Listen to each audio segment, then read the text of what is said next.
Leaders are coming together for the American Coalition for Ethanol annual D.C. fly-in, focusing on a number of challenges and opportunities within the industry. Joining us now is ACE Senior Vice President Ron Lamberty. Ron, thanks for taking the time to chat with us today. First of all, if you would, give us an update on this week's event. Who's in attendance and what are some of the main topics? Well, we've got 70 members, some non-members, people from the ethanol industry, whether they're involved as producers, corn growers, some are people who sell goods and services to the industry, and advertising agencies, all kinds of different people. Kind of a diverse group of people who go to the Hill and talk to legislators and tell them how ethanol affects their lives. We went to 125 different offices yesterday, usually groups of 2 or 3 people, and just talk with them about ethanol. We've got, many new legislators out there, and we want to take the opportunity too to maybe provide some new information to people who've been supporters, and especially some new information to maybe people who have not been supportive in the past, and maybe we can find that piece of information that helps them maybe support us in the upcoming months and years. Ron, you heard us just mention it here. EPA, of course, as you know, is working on a rule to allow the sale of E15 fuel year-round. How could this impact retailers, and what do you think we can expect? Do you think we can expect to see that final rule by the June 1st driving season? Well, I think Bill Wareham spoke to our group yesterday. He seemed to indicate they were still trying to hit that June 1 target.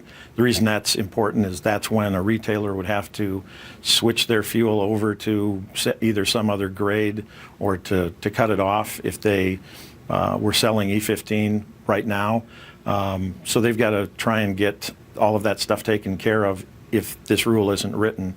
If it's passed, then they'll be able to sell E15 year-round, and they won't have to do this dance anymore where they try to change it over every year. So we think a lot of retailers who aren't selling ethanol right now in the summer, or E15, I guess, in the summer, are not selling it all year round. So we're hoping that because there have been some big chains that have done very well, that those other retailers now will see that and want to start selling E15 and be able to do so now because they don't have these rules that they've got to follow where they don't have to follow them for any other fuels.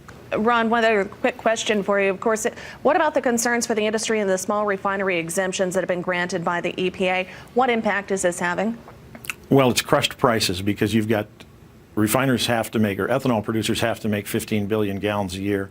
And when you take away essentially 2.5 billion gallons of demand over a very short period of time, the only way to sell that stuff is to go way down on price, and that's what happened. So it's hurt them quite a bit, and we need the EPA to somehow reallocate those, and otherwise they're going to continue to weigh down the prices that ethanol producers can get.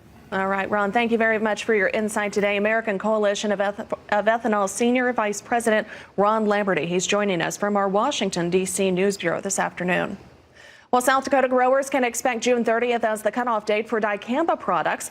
The South Dakota Department of Agriculture obtained special local needs registration labels from the EPA for products Ingenia, Fexapan, and Extendamax. Applicators are allowed to use the products until 45 days after planting and until soybeans reach the R1 growth stage. Anyone applying these products, of course, must keep records and will have to complete annual dicamba training.